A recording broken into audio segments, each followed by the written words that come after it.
The Florida judge presiding over Trump's Mar-a-Lago documents case early this week gave him some long sought after delays in his trial. U.S. District Judge Eileen Cannon has pushed back what might have been just a 1 or 2 day meeting with prosecutors to review classified documents until February. Last Thursday, she had also refused to schedule a court hearing to hear what sensitive national security documents Trump's lawyers want to use at trial until sometime after March 1st. So this could potentially delay the trial by up to 4 months, despite keeping her scheduled May 2024 trial date in Florida, which it seems like she will most certainly miss and have to delay. That has fueled worries that it could push back other cases until after the election, which would be a dream scenario for Trump and a nightmare for everyone else. In fact, there's a lot of experts that have warned that this is exactly what Trump was aiming for, and something that Cannon had done maybe out of in order to help Donald Trump avoid having to actually deal with these trials before the election, giving him a chance to dismiss these trials if he becomes president. Now, there is one legal analyst, however, that is speculating that it could potentially backfire. On Thursday, Glenn Kirschner, legal analyst and former federal prosecutor, was on with host Brian Tyler Cohen, and basically said that, hey, if the trial gets delayed, this could harm Trump because prosecutors in Georgia for the sprawling RICO case could end up getting their desired trial date, which could come as early as August 5th of 2024. So now the RICO case is pretty potentially disastrous for Trump. It is the racketeering case and has to deal with the election, trying to subvert and steal the election. So now here's what Kirschner said. Judge Cannon may have been trying to help Donald Trump out a little bit, but she may have put him right in the soup. Now, I'm gonna say that I think Cannon is definitely trying to help out Trump a lot by delay, and again, that's really all that she can do at this point to help him along. Now, Cohen followed up on Kirschner's comments, asking if Cannon may have actually screwed Trump by opening up his schedule for these other lawsuits in the event that the Florida case happens to be delayed. And Kirschner responded with, yeah, she may have delayed Donald Trump right into an August RICO trial date. Oof. And here's what people should know. Folks might say, if he's scheduled to go to trial in Florida in his documents obstruction espionage case beginning on May 20th, couldn't they finish that trial, then go right into the early August trial in Georgia?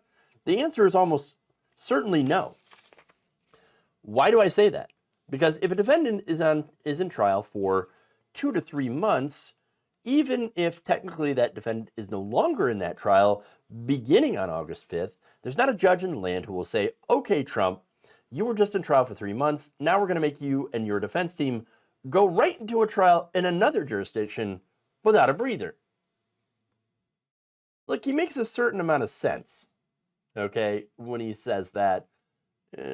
I mean, again, we're not really working with a lot of time here, okay? Everybody has a right to a speedy trial, but it also has to be fair. And so, yeah, I don't know if it would be super fair to scrunch all these trials up. So, I don't know. Look, I don't know if she's going to actually delay the documents trial, but if she does, then yes, of course it would make sense for another trial to basically take its place and be able to, meet that scheduling deadline August 5th. I don't see why that couldn't happen. And look, there's plenty of other trials to choose from, not just a RICO case. There's following Trump's March 4th trial date connected to federal allegations that he attempted to overturn the 2020 election. There's he is scheduled to head to Manhattan court March 25th over charges connected to hush money payments made during the 2016 presidential campaign. There's a defamation suit brought by E. Jean Carroll. That's scheduled for court on January 15th, the same day as Iowa.